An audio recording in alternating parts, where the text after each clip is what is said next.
I'm Amelia, and I'm about to turn 21. Right now, I'm neck-deep in summer classes at the management department of my college. It's a grind, but I'm pushing through it. My birthday's coming up right after finals, and I'm supposed to celebrate it at home with my family. Sounds nice, right? Well, not exactly. See, I've never been the favorite child. That title belongs to my older sister, Emma. She's 26 and the apple of my parents' eyes. Me? I'm just there. They feed me, clothe me, but that's about it. Love? That's in short supply when it comes to me. I never understood why. I mean, I tried to be a good kid. Studied hard, stayed out of trouble. But nothing seemed to be enough. It was always Emma this and Emma that. She could do no wrong in their eyes. So when my grandfather, Mom's dad, decided to throw me a birthday bash and handed over a few $1,000 for it, I was over the moon. Finally, something just for me. But my parents? They barely reacted. Just took the money and said they'd handle everything. You focus on your exams, Amelia, Mom said, not even looking at me. Don't get too excited. It's just a birthday. I bit my lip and headed to my room. Just a birthday, she said. To me, it was so much more. It was a chance to feel special. Little did I know, my sister Emma had overheard everything. And she wasn't happy. What the hell? I heard her screech from the living room. Why does she get a party? I could use that money for my trip. I pressed my ear against the door, heart pounding. Emma, honey, calm down, Mom soothed. It's your grandfather's money. He wanted to do this for Amelia. But it's not fair, Emma whined. I'm the one who needs it. Then I heard my grandfather's voice. I didn't even know he was still there. That's enough, Emma, he said firmly. Everyone spoils you as it is. Or have you forgotten the 10 grand I gave you for your business? The one you never started? Silence. Then the sound of stomping feet and a door slamming. I flopped onto my bed, a mix of emotions swirling inside me. For once, someone was on my side. But I knew this was far from over. Emma always got her way, one way or another. The next few weeks flew by in a blur of textbooks, caffeine, and late-night study sessions. I barely had time to think about my upcoming birthday, let alone get excited about it. But every now and then, when I was knee-deep in management theories, a little spark of joy would flicker in my chest. Finally, the day of my last exam arrived. I stumbled out of the lecture hall, brain fried but relieved. It was over. I'd made it. And now, it was time to celebrate. My phone buzzed with messages from my college friends. Happy birthday, Amelia, read one. Can't wait for your party, said another. I smiled, a warm feeling spreading through me. I hadn't had many friends growing up, always the odd one out, always in Emma's shadow.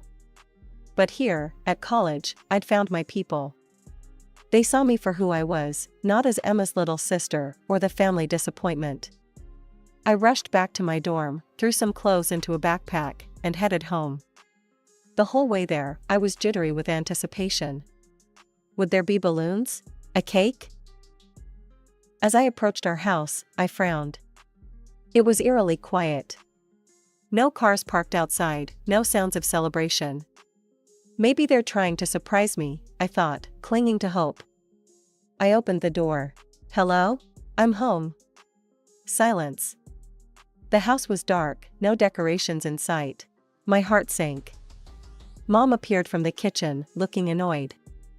Oh, Amelia. You're back. Yeah, I said, looking around. Where is everyone? Where's the party? Dad walked in, barely glancing at me. Party? What party? I felt like I'd been punched in the gut. My birthday party. The one Grandpa gave you money for. Mom and Dad exchanged a look. Oh, that, Mom said dismissively. We decided not to do that. We gave the money to Emma for her trip instead. The world seemed to tilt on its axis. You, what? Emma needed it more, Dad shrugged. She's in Las Vegas with her friends now. I couldn't believe what I was hearing. But it was my birthday money. Grandpa gave it to you for my party. Don't raise your voice, young lady, Mom snapped. What's done is done. You should be happy for your sister. Happy? I felt like screaming. What about all the relatives I invited? My friends? We called them, Dad said. Told them you were having problems at college and the party was cancelled. I stood there, shock giving way to anger. You lied to everyone? About me? Watch your tone, Mom warned. You should be grateful we didn't tell them the truth, that you're not worth celebrating. Her words hit me like a slap. Tears welled up in my eyes, but I refused to let them fall. Not in front of them. How could you do this to me? I choked out. Dad stepped forward, his face hard. That's enough, Amelia. Go to your room and cool off. And don't even think about calling your grandfather to complain. I opened my mouth to argue, but the look in his eyes made me think better of it. I turned and ran up the stairs, slamming my door behind me. I don't know how long I lay there, crying into my pillow. It could have been minutes or hours. The sun was setting when I heard a commotion downstairs. A familiar voice cut through my fog of misery, Grandpa. Where's the party? I heard him demand. Where's Amelia? As I crept down the stairs, I heard my parents stammering excuses. I stepped into the living room. I'm here, Grandpa. His eyes softened when he saw me, then hardened again as he took in my tear-stained face. What's going on here? Before my parents could speak, I blurted out everything. The cancelled party, the lies, the money given to Emma. With each word, Grandpa's face grew darker. When I finished, he turned to my parents, his voice cold. Is this true? They didn't answer, but their silence was enough. Amelia, Grandpa said, not taking his eyes off my parents. Go pack your things. You're coming with me. I didn't need to be told twice. I raced upstairs, threw some clothes into my bag, and was back down in record time. Grandpa put his arm around me and led me out. As we got into his car, I saw my parents watching from the window. They looked annoyed. Not sad, not regretful, just annoyed. We drove in silence for a while. Then Grandpa spoke.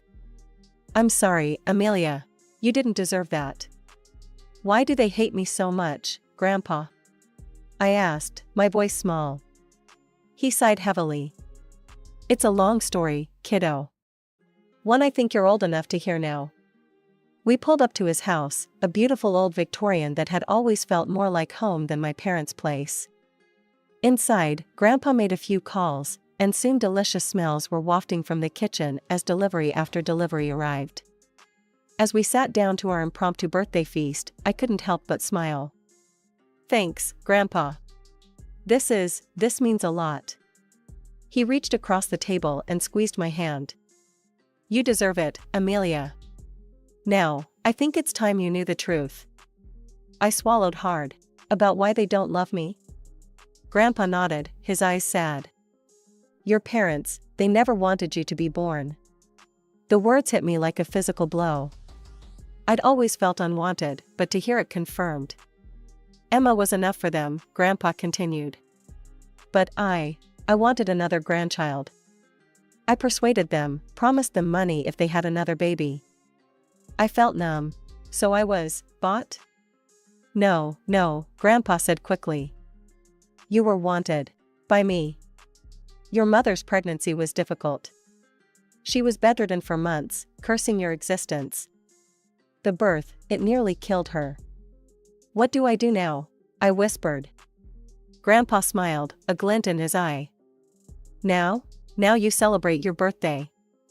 You enjoy being young. And you let me handle the rest. As I watched, he pulled out his phone and made a call. Yes, I need to place a hold on an account. Yes, and a credit card too. I raised an eyebrow, and Grandpa winked at me. Happy birthday, Amelia, he said. Things are about to change. As I dug into my birthday cake, I felt a mix of emotions, sadness, anger, but also hope. For the first time in my life, I felt like someone was truly on my side. I woke up the next morning in Grandpa's guest room, feeling oddly light. For the first time in years, I didn't have to face my family's indifference. It was just me and Grandpa. We spent the next few hours together, and it was amazing. We went fishing at his favorite spot, a quiet lake where time seemed to stand still. I'd never been fishing before, my dad always took Emma, never me. But Grandpa was patient, showing me how to bait the hook and cast the line. But reality couldn't be held at bay forever. On the second day, as we were having breakfast, Grandpa's phone rang. He looked at the screen and sighed. "It's your sister," he said, putting it on speaker. Emma's voice filled the kitchen, shrill and angry. "Grandpa, why is my card blocked? I'm stranded in Vegas." Grandpa remained calm. "Hello, Emma. I think you know why. Is this about Amelia's stupid birthday?" Emma screeched. "Come on, she doesn't need a party. I needed this trip." I flinched at her words, but Grandpa's face hardened. "Emma," he said firmly, "your behavior is out of bounds. You should be ashamed."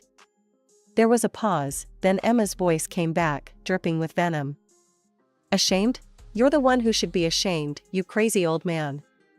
You're way past your expiration date. Why don't you just drop dead already?" I gasped, but Grandpa didn't even flinch. "I'll remember that, Emma," he said quietly, and hung up. Before I could ask what he meant, his phone rang again. This time, it was my parents. Grandpa put it on speaker again. Mom's voice filled the room, shrill and demanding. "Dad, what the hell do you think you're doing? Unlock our account right now." "And Emma's card," Dad chimed in. "She's stuck in Vegas because of you." Grandpa's voice was steel. "Because of me? I think you two need to take a long, hard look in the mirror. What you did to Amelia was unforgivable." "Oh, for God's sake," Mom snapped. "It was just a birthday. She'll get over it." I felt like I'd been slapped. Grandpa's face darkened. "That's enough," he said. "You two brought this on yourselves. I suggest you start figuring out how to provide for yourselves." "What's that supposed to mean?" Mom demanded. "It means," Grandpa said, "that the bank of Dad is closed. Indefinitely." He hung up before they could respond. Then he turned to me, his eyes soft. "Come on. Let's go for a drive. I think we both need some fresh air." As we drove through the countryside, windows down and music playing, I felt a weight lifting off my shoulders. For the first time in my life, I felt free. Free from expectations I could never meet, free from the constant disappointment. The days I spent with Grandpa were like a breath of fresh air. We ordered pizza, my favorite toppings, of course, and binge-watched old movies. But all good things must come to an end. After a few days, it was time for me to return to my dorm. As Grandpa dropped me off, he gave me a tight hug. "Remember, Amelia, you're stronger than you know." I watched his car disappear around the corner, taking a deep breath to face my new reality. Little did I know, the drama was far from over. It started with a barrage of calls and text messages from my parents and Emma. At first, I ignored them, but they were relentless. Finally, I picked up. "Amelia," Mom's shrill voice came through. "You need to talk to your grandfather right now. Tell him to give us back our allowance and unlock our cards." I took a deep breath. "That's between you and Grandpa. I'm not getting involved." "Don't you dare take that tone with me," Mom snapped. "After everything we've done for you." "Done for me?" I couldn't help but laugh bitterly. "Like canceling my birthday party and giving my money to Emma?" Dad's voice came on the line. "Amelia, you're being unreasonable. We need that money." "And I needed parents who cared about me," I shot back. "Guess we can't all get what we want." There was a moment of stunned silence, then Mom's voice, cold as ice. "You ungrateful little trash. I should have had an abortion when I had the chance." I wish I'd never given birth to you." The words hit me like a physical blow. With shaking hands, I ended the call and blocked their numbers. Tears streamed down my face as I sat on my bed, their words echoing in my head. Months passed. I threw myself into my studies, trying to forget. But life had other plans. One afternoon, as I was leaving campus, I heard familiar voices. Emma's friends, the same ones she went to Las Vegas with my money. My heart started racing. Well, if it isn't little Amelia," sneered one of the girls. "Not so high and mighty now, are you?" I tried to walk past them, but they surrounded me, hurling insults. "Trash, bastard, family wrecker," their words cut deep. Suddenly, one of the guys, Emma's boyfriend, I think, stepped forward and shoved me hard. I stumbled back, shocked. "Hey," a voice called out. "Leave her alone." I looked up to see a guy from a neighboring class striding towards us, looking furious. He wasn't alone, a few other guys were with him. "Mind your own business," Emma's boyfriend snarled. But they weren't backing down. I said, "Leave her alone," the guy repeated, his voice steely. Emma's friends looked around nervously, clearly outnumbered. Without another word, they turned and quickly walked away. As they disappeared, the guy turned to me. "You okay?" I nodded, still shaken. "Yeah, thanks. You didn't have to do that." He shrugged, a small smile on his face. "No one deserves to be treated like that. I'm Jake, by the way." A few days after the incident with Emma's friends, I was heading to my favorite cafe after lectures. It was a small, cozy place just off campus where I liked to unwind and catch up on reading. As I approached, my heart sank. There they were again, Emma's friends, lurking near the entrance. I hesitated, wondering if I should turn back. But before I could decide, I heard a familiar voice. "Amelia, hey, wait up." It was Jake, the guy who'd helped me out before. He jogged up, grinning. "Fancy meeting you here." I smiled back, relief washing over me. "Hey, Jake. I was just going to the cafe," he finished, then glanced at Emma's friends. His expression hardened slightly. "Mind if I join you?" As we walked past the group, they glared but didn't approach. Once inside, Jake turned to me with a mischievous glint in his eye. "You know," he said, "I'm starting to think you might need a personal bodyguard." I couldn't help but laugh. "Oh really? And I suppose you're offering your services?" He placed a hand over his heart dramatically. "It would be my honor, my lady." We both burst out laughing. It felt good to joke about it, to not let fear control me. "Well then," I said, playing along, "I accept your offer, brave sir." What I didn't expect was for Jake to take the joke seriously. Over the next few weeks, he seemed to be everywhere, walking me to classes, meeting me after lectures, even showing up at the library when I was studying late. At first, I thought it was just coincidence. But then one day, as we were leaving the cafe, he turned to me with a slightly nervous smile. "So, Amelia," he said, rubbing the back of his neck, "I was wondering, would you like to go on a date? With me, I mean. A real one, not just me following you around campus like a lost puppy." I felt a flutter in my stomach. Was this really happening? Of course, I agreed. Later that evening, my phone rang. Unknown number. I hesitated, then answered. "Amelia?" It was Mom's voice. My stomach dropped. "Listen to me. You need to talk to your grandfather about the will. Make him change his mind, or we'll have no choice but to disown you. Do you understand?" I felt like I'd been dunked in ice water. "Will? What are you talking about?" "Don't play dumb," Mom hissed. "You know very well what I'm talking about. Your grandfather's will. He's leaving everything to you, cutting us out completely. You need to fix this, Amelia. We're your parents. You owe us." I was stunned.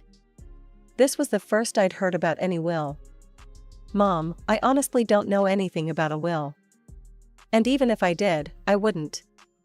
You ungrateful little, she started, but I cut her off. Goodbye, Mom, I said, and hung up. I sat on my bed, mind reeling. A will? Grandpa leaving everything to me? It couldn't be true, could it? The week crawled by, my mother's words echoing in my head. By the time the weekend arrived, I couldn't take it anymore. I needed answers. I took the bus to Grandpa's house, my stomach in knots the whole way. As I walked up the familiar path to his front door, I tried to calm my racing thoughts. Grandpa opened the door before I could even knock, his face lighting up at the sight of me. Once inside, settled in his cozy living room with a cup of tea, I took a deep breath. Grandpa, I need to ask you something. Mom called me, she mentioned something about your will. It's true? He nodded slowly. Yes, Amelia, it's true. I've made a will, and in it, I've left all my property and the company to you. I felt like the wind had been knocked out of me. But, why? What about Mom and Dad? And Emma? Grandpa leaned forward, his eyes earnest. I've left them the house they're living in. But Emma, she gets nothing. Grandpa, I exclaimed, shocked. He held up a hand. Let me explain, Amelia. I've watched you all grow up. I've seen the potential in you, the drive, the intelligence. You have what it takes to continue my business, to make it flourish. Your parents and Emma, they'd spend it all in no time. I sat there, stunned.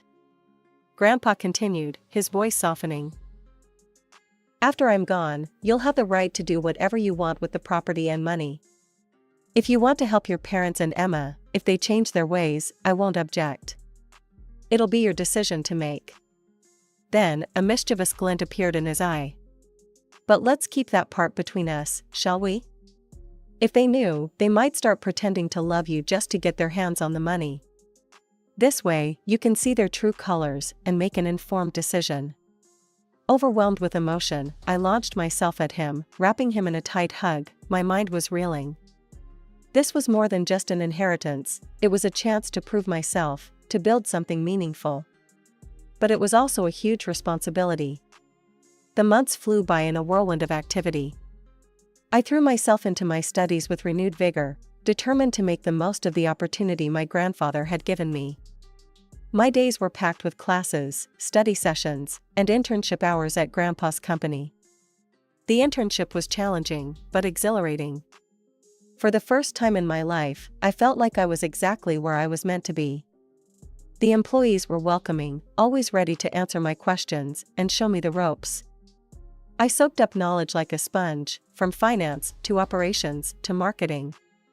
Every day, I understood a little more about why Grandpa had chosen me to carry on his legacy. You're a natural, Amelia, Mr. Johnson, the head of marketing, told me one day. Your grandfather must be proud. I beamed at his words, feeling a warmth spread through my chest. Yes, Grandpa was proud. I could see it in his eyes every time I shared a new idea or solved a problem at work. Meanwhile, life at college had taken an unexpected turn for the better. Jake, the guy who had stood up for me against Emma's friends, had become a constant in my life. Our first date had led to a second, then a third, and before I knew it, we were officially a couple. Jake was everything I'd never known I needed, kind, supportive, and always ready with a joke to make me laugh. He didn't care about my family drama or my newfound inheritance. To him, I was just Amelia, and that was more than enough.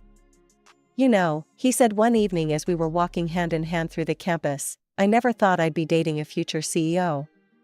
I playfully swatted his arm. Stop it. I'm not a CEO yet. Yet, he emphasized with a grin. But you will be. And I'll be right here, cheering you on. I squeezed his hand, grateful for his unwavering support. As for my family, I kept tabs on them through social media. It was strange, seeing their lives unfold from a distance. Emma had finally gotten a job at a local boutique, her posts full of complaints about difficult customers and long hours. Mom was working as a receptionist, while Dad had taken up a position as a middle school teacher. part of me felt guilty, knowing I could ease their financial troubles with a single phone call to Grandpa. But then I'd remember all the years of neglect, the harsh words, the canceled birthday party. No, I decided. They needed to learn this lesson the hard way. One sunny Saturday, I decided it was time for Jake to meet Grandpa. I was nervous. Grandpa's opinion meant the world to me, and I desperately wanted him to like Jake. As we pulled up to Grandpa's house, Jake squeezed my hand. "Relax, Amelia. It's going to be fine." And it was. From the moment Grandpa opened the door, he and Jake hit it off. They bonded over their shared love of classic cars, swapping stories, and laughing like old friends. As I watched them, I felt a sense of peace wash over me. This was my family now: Grandpa, who had always believed in me; Jake, who loved me for who I was; and me, finally learning to believe in myself. Later that night, as Jake and I were leaving, Grandpa pulled me aside for a moment. "He's a good one, Amelia," he said, nodding towards Jake. "He sees you for who you really are." I hugged him tight. "Thanks, Grandpa, for everything." As we drove back to campus, the setting sun painting the sky in brilliant oranges and pinks, I couldn't help but marvel at how much my life had changed in just a few short months. From the unwanted child to the heir of a company. From the bullied outsider to a young woman with a bright future and a loving boyfriend.